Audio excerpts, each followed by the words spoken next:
Esperar só mais alguém entrar, tá bom, Fernando?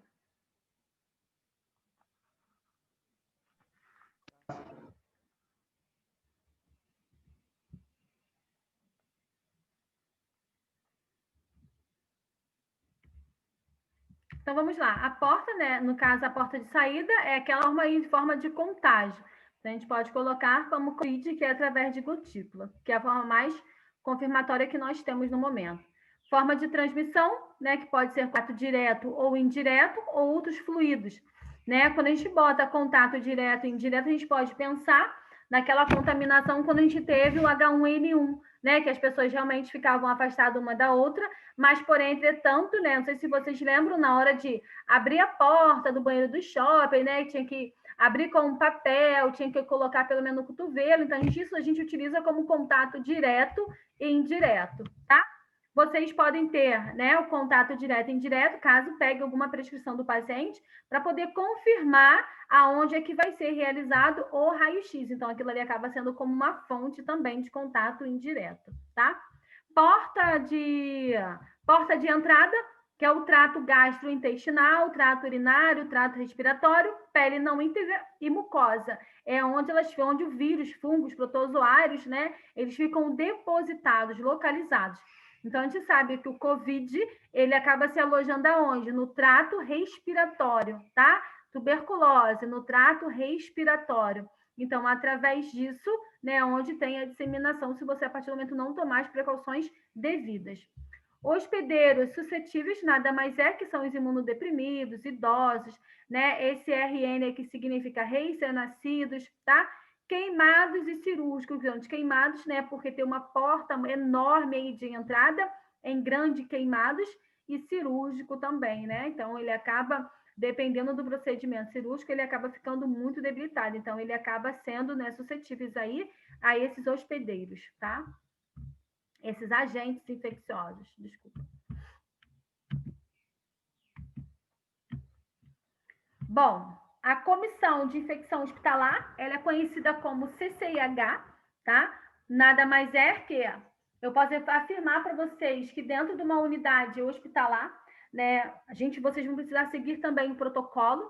A CCIH é como se ela fosse o coração da unidade hospitalar. É ela que vai determinar, né, que tipo de materiais nós profissionais, vamos estar utilizando para poder não ter essa disseminação.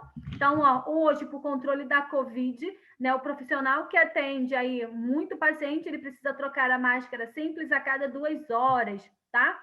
Né, a cada 4 horas, quando entra em contato direto com o paciente, a cada 4 horas, a máscara PFF2, né? É ela que determina que você precisa estar utilizando o capote, é ela que determina a importância da higienização das mãos antes e depois de qualquer procedimento que você vá realizar no paciente. Você vai estar evitando as infecções cruzadas e você vai estar evitando também de levar os micro-organismos para os seus familiares, nas pessoas que vocês convivem dentro de casa. Então, a função da CCIH nada mais é que é fiscalizar o trabalho. Então, a CCIH, ela pensa primeiro, né? Ela vê como prevenção, né? Ela previne as possíveis complicações que podem ocorrer no futuro. Então, dentro de uma unidade hospitalar, né, a CCIH é o coração da unidade. Então, a gente precisa seguir, a gente acaba utilizando como protocolo, né? Qual a importância de não estar passeando com o jaleco no meio da rua? Não pode.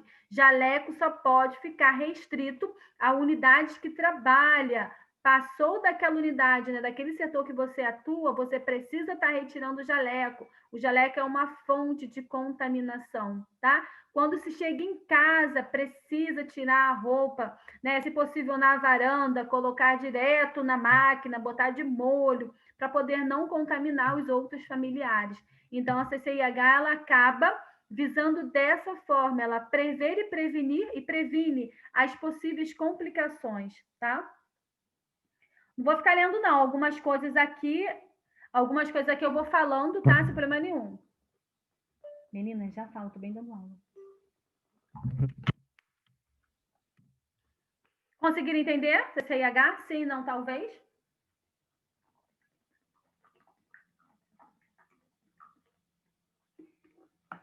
Podem colocar pelo menos um joinha, gente. Boa, Iane.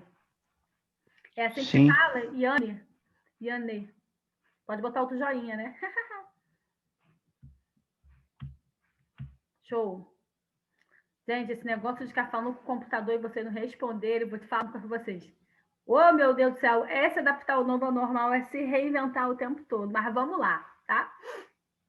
Essa comissão, né, deve aí desenvolver ações ativas, né, para poder evitar as infecções hospitalares, avaliar e orientar as técnicas aos procedimentos invasivos, tá? Ainda mais os procedimentos invasivos que são feitos no paciente, vocês que irão realizar aí raio-x o tempo todo, num acesso venoso profundo.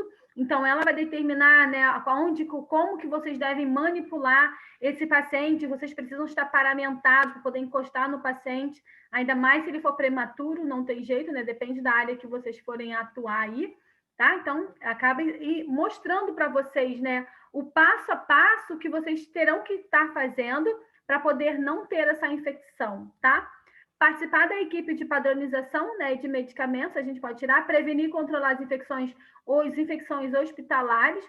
Então, ó, se vocês vão numa unidade realizar o raio-x, vão botar centro cirúrgico, para você entrar dentro do centro cirúrgico, você precisa estar todo paramentado, você não pode entrar com o seu jaleco que você utiliza lá na sua salinha, você precisa trocar de roupa, né, trocar de pijama, né, e entrar dentro do setor colocando touca, máscara, né, sapatilha, né, e realizar o procedimento, né, para justamente poder não ter essa infecção. Lembrando que o centro cirúrgico é um acesso restrito, tá? Controlar, isso aí a gente não precisa. Implementar, né, e manter o sistema de vigilância epidemiológica das infecções hospitalares. Então, isso é realizado dentro de uma unidade hospitalar, né? Vamos colocar como exemplo, né? Quantos pacientes vocês acabou utilizando, né, fazendo um raio-x e ele desenvolver uma infecção, tá? Então, foi através de que procedimento? Então, acaba se utilizando como estatística.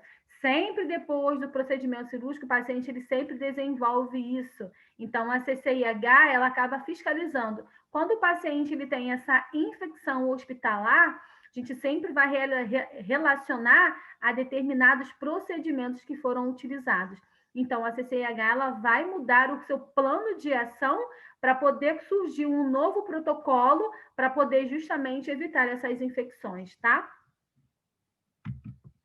Isso que a gente pode pular. Bom, a gente passa, né, o que é o que vocês bastante vão estar utilizando aí, que é precaução e isolamento, tá? Então, a precaução eu acabo utilizando como precauções de contato e respiratório. Contato, eu vou utilizar luva e capote, tá? Quando eu falo de precaução respiratória, eu vou estar utilizando, são dois tipos de máscara, tá? É a máscara cirúrgica e a máscara PFF2, conhecida como N95. Lembrando que a máscara simples é para gotícula e a máscara PFF2 é para aerossóis, tá? Elas são menores que 5.000 micras. Elas ficam muito mais tempo suspensas no ar e eu preciso de uma máscara muito mais resistente. Já as gotículas, elas são maiores que 5.000 micras, elas caem muito mais rápido no chão, mas porém aquelas gotículas que caem no chão, elas se espalham. Por isso que a máscara simples ou a máscara cirúrgica, ela é suficiente, tá? Pontos importantes. Modo de transmissão de patógenos, né? Quais são eles? Já falei aí no anterior. Por que isolar, né? Qual a importância de estar isolando esse paciente? Justamente para isso, para poder não haver infecções cruzadas, tá? Tanto para a unidade hospitalar ou tanto para os nossos familiares. Quem deve saber que o paciente está isolado? Todos os profissionais, inclusive os familiares, tá? Momento de contato, né? Desprotegido. Então, se o paciente ele está com uma tuberculose, claro que eu sei que ele utiliza a máscara PFF2, né? Porque a prevenção dele é o aerossóis, mas, porém, entretanto, todavia, logo de início, para vocês verem como é que está aquele pulmão daquele paciente, precisa se realizar o raio-x. Opa! Tem quanto tempo que o paciente está utilizando o antibiótico? Passou de 48 horas, eu vou estar utilizando só a máscara PFF2. Se está logo no início, ele entra em precauções de contato e precaução respiratória. Então, vocês precisam estar utilizando luva, capote, mais a máscara PFF2, que é aquela que é conhecida como N95, tá? Comprovação de transmissão, né? Está realmente comprovado que é tuberculose, que é meningite, que é Covid, tá? E as recomendações, né? O que devo estar fazendo para poder eu não contrair e nem passar para ninguém. Transmissões de infecções envolve 3 elementos, que é a fonte, paciente, profissionais, artigos e visitantes, tá? Paciente é aquele que ele está com a doença, profissionais somos nós que acabamos desenvolvendo aí como fonte, aí disseminando, tá? Artigos, por isso que a gente precisa fazer, né, aí a desinfecção ou a esterilização justamente para isso, para poder não ter essa contaminação aí, tanto hospitalar quanto infecção cruzada, tá? E os visitantes, orientar a importância de estar te utilizando, né, capote, né, luva, se for precauções de contato, se for respiratório, que eles precisam estar utilizando aí a máscara simples, tá? Hospedeiros suscetíveis, né, que é o paciente profissional e visitantes também, fora aí os idosos, tá? Via de transmissão, né? Através de como é que é realizada essa transmissão, como é feita. Ela pode ser feita por contato, aérea, né, que é aquilo que fica ali suspenso o tempo todo, veículo comum, né, que acaba utilizando como vetor, tá? Tá rápido, tranquilo, sem problema? Tá bom. Tá bom? Então vamos lá. Contaminação, colonização e infecção. É importantíssimo porque vocês precisam saber, né, quando se tem algo aí contaminado, colonizado ou com processo de infecção. A contaminação nada mais é que a presença de micro-organismos em superfície e invasão tecidual. Pode ocorrer em objetos inanimados humanos, né, microbiota transitória de mão. O que seria essa contaminação? Eu tenho um paciente que ele está com impetigo, né, que são aquelas papulazinhas, né, onde o paciente está contaminado, e a sarna, tá? Que é mais fácil para vocês saberem. Ele está com a sarna, então eu estou contaminando, eu encostei nesse paciente e eu posso contrair a sarna. Então eu estou tendo uma contaminação, que pode ser através do contato direto ou através de objetos. Se eu deitar na mesma cama que uma outra pessoa esteja com sarna, eu vou pegar a sarna também. Então, acaba tendo essa transmissão, tá? Essa contaminação. Colonização.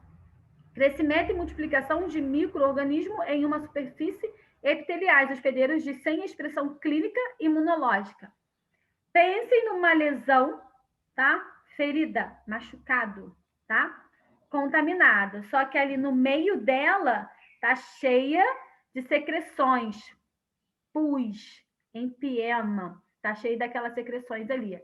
Então, aquela secreção ali, ela se chama micro-organismo, mas, porém, está com muito micro-organismo, por isso que tem uma colonização, tá? Ela está muito contaminada, são aquelas feridas que vocês olham, tá?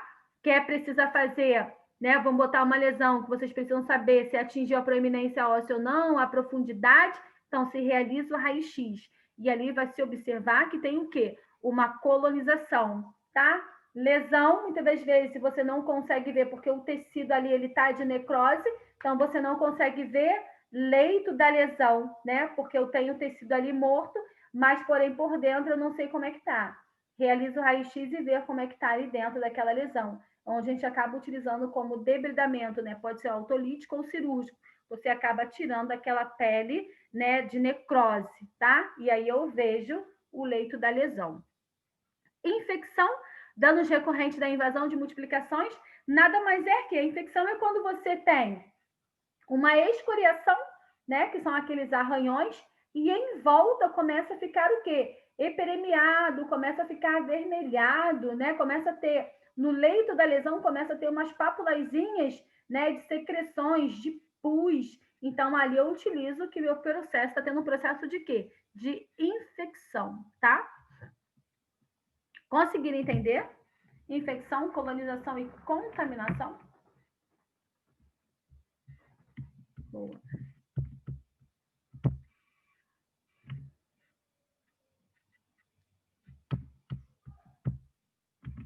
Sim. Não, sim, deixa eu só passar aqui. Nessa. Você vai falando na matéria, eu fico aqui viajando. Mas tá conseguindo entender, Luiz? É porque eu lembro, eles estão falando tanto de Covid, que tá matando. Realmente, está matando. Mas a tuberculose mata pra caramba, a AIDS mata pra caramba, a bala perdida mata pra caramba. É. Mas em infecção, eu lembro que aquele cara que veio da África, aí tava com ebola, suspeito de ebola, fizeram uma mobilização, cubaram o cara todo, fecharam o cara foi lá para, como é que é o nome daquele instituto? Ali na Brasil? Fiocruz. Na Fiocruz, conseguiram resolver o problema rapidinho. E esse Covid, cara, Então, parece que é um troço que é implantado para destruir as pessoas, dinheiro, né? parece que é para mobilização de dinheiro. É. Né? Tanto que Tá tá me uma briga entendendo? danada, tanto que tá uma briga danada, né? Para quem é que vai, né, realmente autorizar, né, aí a vacina. Se a gente for parar para ver a reportagem, a gente sabe que muitas das vezes acabam aumentando um pouco, mas se a gente for parar para pensar, as vacinas elas já estão já em fase finais, né? Só precisa de alguma alteração. Tá, e o cara que fez, né, que é essa aqui que o presidente ele realmente não quis aprovar, se ele é como teste, por que tem que comprar? É, né, teste. Teste você não compra. Por que eu preciso comprar milhões de vacinas para teste? Então, se é para teste, algo, né, é algo de errado, não está certo, né? Assim que a gente acaba utilizando a frase. Deixa eu só voltar na sua fala anterior, Luiz.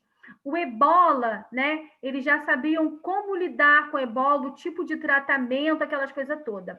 O COVID, ele não tem tratamento específico. Bom, eu vou fazer determinada medicação e eu vou destruir aquele vírus. Não é assim. Quando a gente fala do COVID, né, ele acaba atingindo as vias respiratórias, porque acaba ficando comprometida, e o paciente ele não consegue fazer a troca gasosa eficaz, então acaba comprometendo os alvéolos pulmonares dele.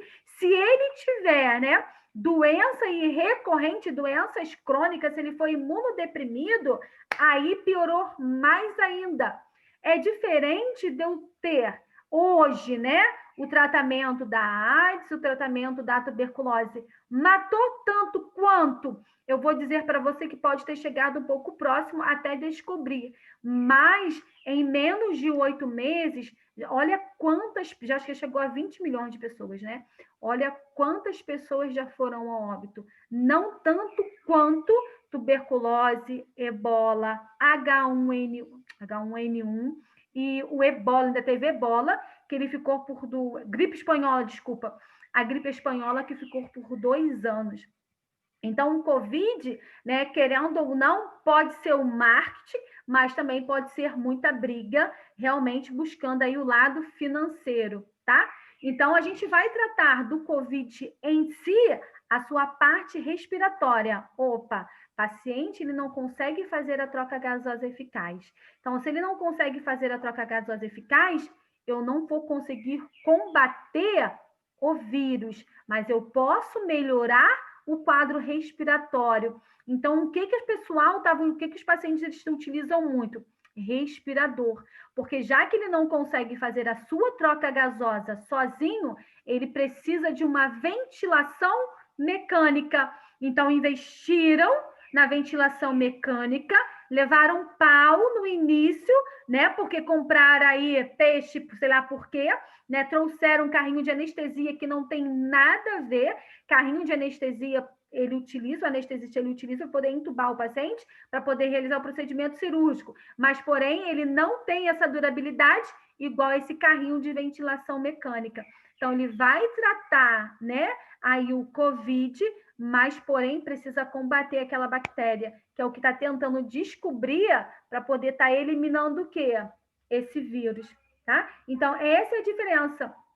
Hoje, a tuberculose, a gente sabe, né, que o paciente ele precisa tomar as medicações, que ele precisa entrar em isolamento. Então, hoje não está morrendo tanta gente quanto, né, morria antes, né? A AIDS também é a mesma coisa. Então, uma vez que você detecta, né, ou suspeita que pode ter contraído aí o vírus, você acaba utilizando os coquetéis. Então, a sobrevida é muito maior hoje do que antes, entendeu? Então, é um pouquinho diferente.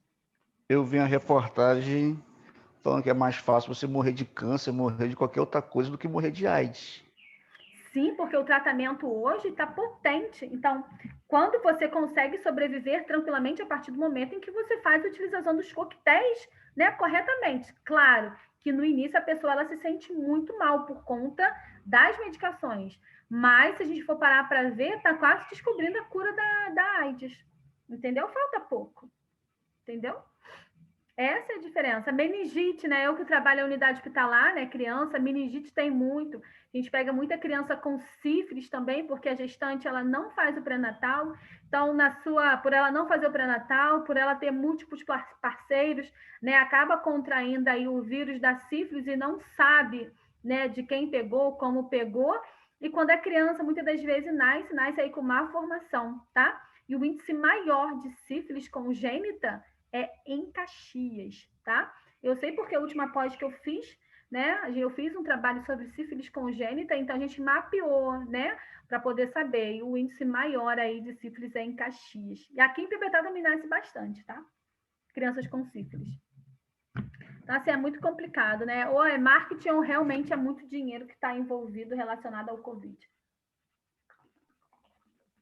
Aí a dica, não fique com ninguém de Caxias. Não entendi, Lucas. Nada não, professor. Fala aí, compartilha. Eu tô delirando. Não, delira não. Tô doente aqui, eu tô delirando. Eu falei, bom. Fica aí a dica, não fique com ninguém de Caxias. Tá. Bom, porque o paciente, né, a gente acaba isolando esse paciente, né, para evitar, né, pacientes são as infecções cruzadas, ambientes hospitalares com bactérias multiresistentes. Então, toda vez que se fala de bactéria multiresistente, são aquelas bactérias, né, que o paciente ele faz uso da medicação do antibiótico e aquele antibiótico não está combatendo aquela bactéria.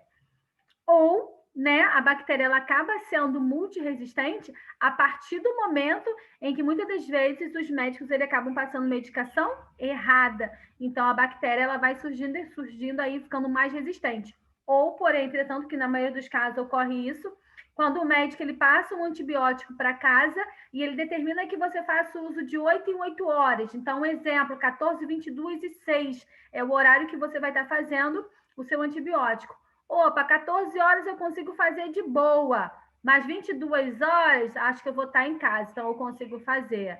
6 horas da manhã, não vou acordar não. Quando eu acordar, eu tomo a minha medicação. Então, o antibiótico, né, ele sempre terá meia vida, né?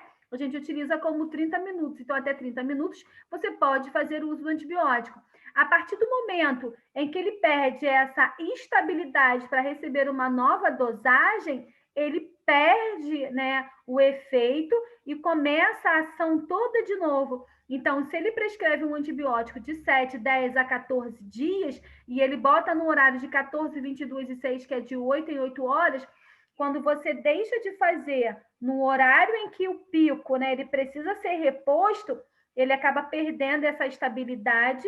Você toma daqui a 2 ou a 3 horas, começa-se um novo ciclo, aí você volta no médico e vai dizer que a medicação ela não fez efeito, tá? Mas não fez efeito por quê? Né? Como é que você tomou, né? Como que você acabou ingerindo essas medicações? Fez no horário certo? Bebeu, né? Vou para balada.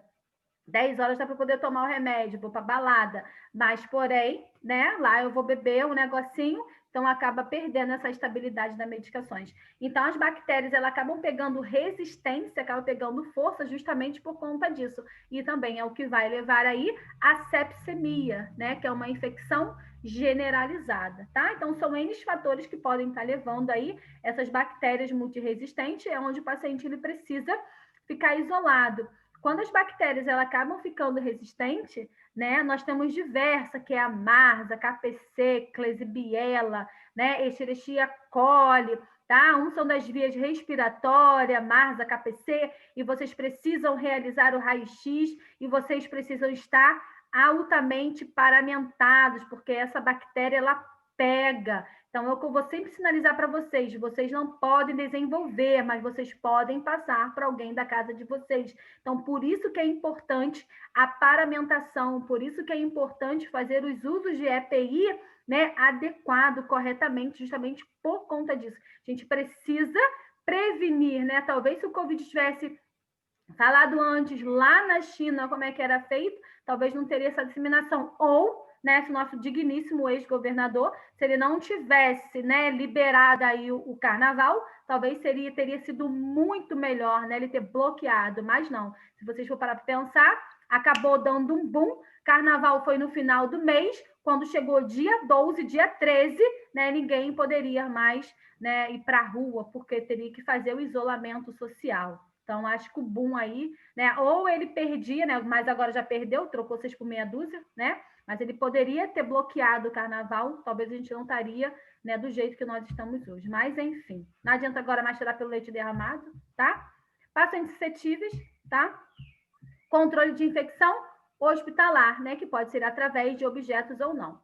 Profissionais de saúde, risco ocupacionais, né? São aquelas doenças ocupacionais. Hospedeiro saudável, vetor de transmissão, é aquele que tem quem está transmitindo, e controle das infecções hospitalares. Esse controle dessas infecções hospitalares, né, a gente faz tipo um programa, a gente utiliza, tá igual quando a gente fizesse aí como trabalho ocupacional, tantos dias sem risco de queda. Dentro da nossa unidade, onde a gente tem mais risco de infecção, a gente acaba utilizando dessa forma, tá? Tantos dias sem risco de contaminação. Isso vale muito a pena, tá? Modos de transmissão, então a gente tem sangue, fluidos corpóreos, contato direto e indireto, já falei com vocês sobre isso, tá? Gotículas e aerossóis. Só uma perguntinha, né? Quando eu falo de fluidos, né, corpóreos, eu estou utilizando que tipo de fluidos? Já tem uma cola ali já.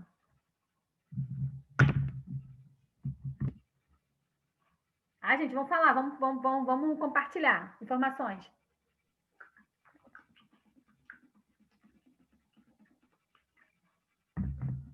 Ninguém? Fluidos corpóreos tem vários, hein? Fala um. Suor. Saliva, suor. Mas vamos lá. Né? O suor, ele não é fonte de contaminação, tá? É quando eu pego ali em contato... Saliva, A saliva, vamos botar lá, né?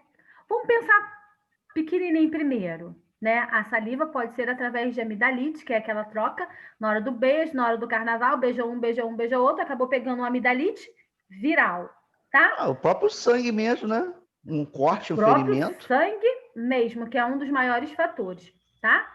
Ou, né, a gente pode estar utilizando aí, lembrando que para você beijar uma pessoa que ela tem um vírus do HIV, você só precisa engolir 4.000 litros de saliva. Ou seja... mas se ela tiver com um corte na boca, com uma feridinha... mas eu ia falar, né? Por isso que eu ia falar assim, ou seja, né? A partir do momento em que você tem uma porta de entrada e a outra pessoa tem uma porta de entrada, aí sim, ambos têm uma porta de entrada, vai realmente aí pegar, né, esse bendito vírus, tá? Contato direto e indireto, exemplo.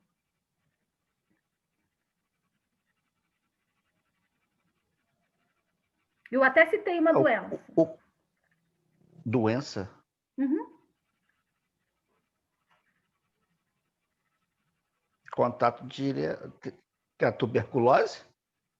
Em que estágio? Antes de 48 horas ou após 48 horas? Tuberculose? Uhum. Depois, que quanto mais tempo passa, fica pior, né? Claro que não, Chuchu. Não, é o contrário? É o contrário, meu bem. Faz uso de antibiótico, até 48 horas, de 48 a 72 horas, quando o paciente é diagnosticado com a tuberculose, ele entra logo com antibiótico, certo? Ah, tá, já está fazendo tratamento. Então, já está fazendo tratamento. tá? Ele pode sim. Vamos pensar, ele não está fazendo tratamento nenhum. Não, mas Ele tá foi muito dessa ruim, forma que eu pensei que não tava. tá? Mas a partir do momento que o contato direto e indireto, eu citei H1N1, lembram? Que a gente não podia encostar nas coisas, tinha que abrir sempre com papel, né? Porque aquilo ali era contato direto e indireto. O COVID, se a gente for parar para pensar, ele também acaba atuando como contato direto e indireto, né? Quem é, né? Que a gente pode estar pegando aí o tempo todo e pode estar se contaminando.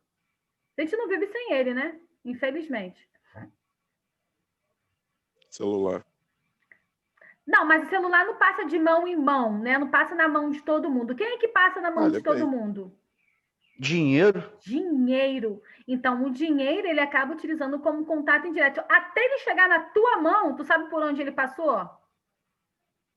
Não. É. Eu vou sempre sinalizar para o Covid, não existe prevenção perfeita. Não existe. Né? Se acabar com dinheiro, talvez, quem sabe, né? Mas enquanto não acabar com dinheiro, não adianta. Né? Porque você não Ah, sabe por por isso onde que ele eles estão passou. fazendo esse Pix agora, né? Por isso estão fazendo Pix, né? Graças a Deus. Mas vai começar a funcionar quando? Só em novembro, Ah, né? Se o negócio é programado para agora, por aqui, que não libera logo esse negócio? Mas não, vamos botar para mas dezembro, já novembro posso te desse contar. mês? Hã? Novembro desse Fazendo o mês? quê? Desse mês, ó, desse ano? É desse ano agora, novembro, se eu não me engano, acho que é Ah, dia tá. 16 ou dia 14. Pix. Ah, tá perto até porque se depender do Brasil, funcionava só daqui a 5 anos esse É negócio. só em pensar que a gente não precisa mais pagar TED, tá bom demais, né? É verdade. Não sabe o que é? Sabe o que é Pix, Fernando? Luiz, Fernando? Não. Pix é uma nova aplicativo que eles estão colocando agora para a gente poder fazer transferência e pagar as coisas. Quando você É. acessa seu banco ali pelo aplicativo no celular, não aparece assim, não, Pix cadastrar? Uhum. Então, só fazer o cadastro. Aquilo ali é coisa boa, não é coisa ruim, não. Você vai poder fazer Tá. transferência aí, vai cair na hora e você não vai pagar mais nada. Ah, tem banco aí que não tá nem fazendo mais TED. Fala que não faz, não tá fazendo, não faz TED, não. Tá sim, Por tá causa sim. disso. Porque o Então, TED só por vai causa cair no disso, dia tu seguinte, é. planeja. Tá? Então, vamos lá. Foi? O que é contato direto e indireto? Foi. Gotículas. Vamos lá. Que tipo de máscara eu utilizo?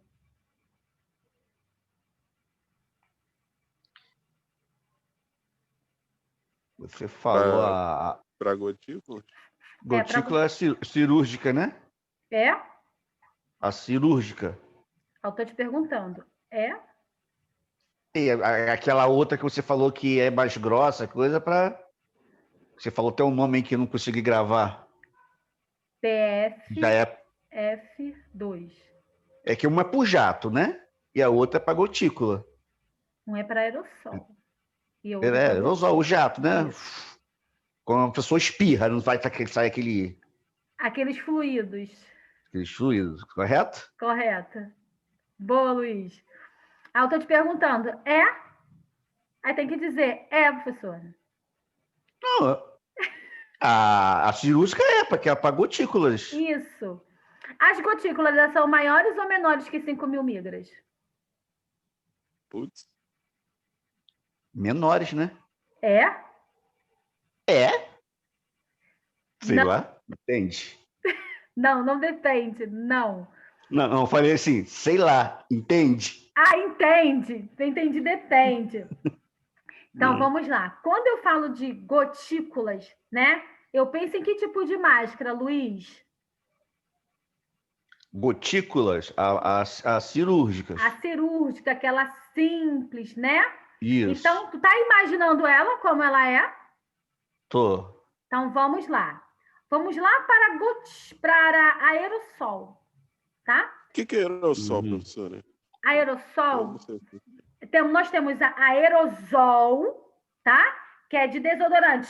Uhum. Isso. Aí, se você perceber, o cheiro, ele não, né, não fica mais tempo ali no ar. Pode crer. Quando a gente tem uma determinada doença, a forma de contágio dela, né, diferencia por conta disso. Vou dar duas doenças comuns, tá? A meningite, tá? Ela é transmitida através de gotículas. Essas gotículas, quando a gente, igual você faz, professora, eu vou desligar aqui porque eu estou espirrando o tempo todo. Então, pode ser que você esteja com um resfriado ou com alguma alergia. Quando você elimina essas gotículas, né, que ela é característica do resfriado ou da alergia, então isso eu vou dizer que é gotícula. Quando o paciente está com determinada patologia, com determinada doença, que é a tuberculose, ele não vai estar eliminando gotícula, apesar de ser o mesmo processo que é o espirrar, mas porém a gente dá como classificação aerossóis. Por quê? Porque esse vírus da tuberculose, ele fica muito mais tempo suspenso no ar do que o vírus da meningite, tá? Por que eles estavam... Posso dar um exemplo para ele? Pode. Imagina uma pistola de pintura. O cara pinta carro, coisa. Você olha assim, fica aquela névoazinha assim, e ela não cai, ela fica sempre suspensa. Ah, pode crer. Boa, Luiz. Aê, tô gostando, hein? Tô gostando, nada ficando boa. É exatamente isso. Luiz é brabo. Luiz é brabo? Sou o quê? Brabo. Brabo. Tá pose de maloqueiro. Vamos lá. Ai, perdi até o que eu tava falando. Entendeu, ô Lucas? Desculpa. Entendi. Entendeu? Aerossol, ele fica mais tempo no ar, então... Agora até eu estava confundindo, que quando você pode chamar de você ou senhora? Apesar de eu ter 38 anos, pode me chamar de você. Senhora está no céu. Apesar que é mais nova do que eu ainda. E você está me achando velho? Eu sou mais 44. nova, então. Quanto? 44. 83. Ó. Eu tenho 38, fiz 38 mês passado. Então pode ser o aerossol só no caso da tuberculose, né? Porque se for um resfriado, logo ela cai, ela não fica suspensa. Isso, mas existem outras doenças, né? Outras doenças também, né? Nós temos aí a varicela, né? A varicela, ela também é por aerossol. Eu vou colocar algumas doenças para vocês lá botar no grupo mesmo, algumas doenças que diferenciam de gotículas e aerossol. Então, eu tenho doenças, né, que são diagnosticadas como gotículas e algumas doenças diagnosticadas como aerossol. Lembrei o que eu ia falar, Lucas. Não sei se vocês viram, já tem um tempinho uma reportagem que passou no Fantástico. O pessoal, eles estavam agora na época da pandemia, tá? O pessoal até de ópera, né? Música clássica, esses negócios, eles estavam ensaiando. E ali, se eu não me engano, tinham 50 e poucas pessoas treinando, né? Ensaiando, né? Não estava tão afastado, mas, porém, né? A maioria das pessoas tinha alguém ali com Covid, tá? E ali, aquele grupo que estavam ensaiando, ele acabou pegando Covid. Então, eles estavam suspeitando que, por isso que tem essa suspeita, né? Que talvez o Covid ele seja por aerossol, não só por gotícula. Entenderam? Já ficou suspenso ali, estão confinados ali, né? No lugar. Porque nosso tempo ele vai acabar se a gente voltar no mesmo link, tá? Então, eles ficaram ali o tempo todo, tá? Alguém provavelmente, né, se sentiu muito mal, porque cada pessoa, né, tem um organismo e acaba agindo de uma forma diferente, né, tendo essa reação diferente. Quando eles fizeram o teste, todos estavam, se eu não me engano, só foi 1 ou 2, né, mas a maioria estavam com o vírus do Covid. Então, eles estavam suspeitando por estar cantando, né, ensaiando, então ficou muito tempo suspenso no ar. A pessoa está inalando aquilo ali, respirando o mesmo ar, e acabou pegando o vírus do Covid. Entendeu?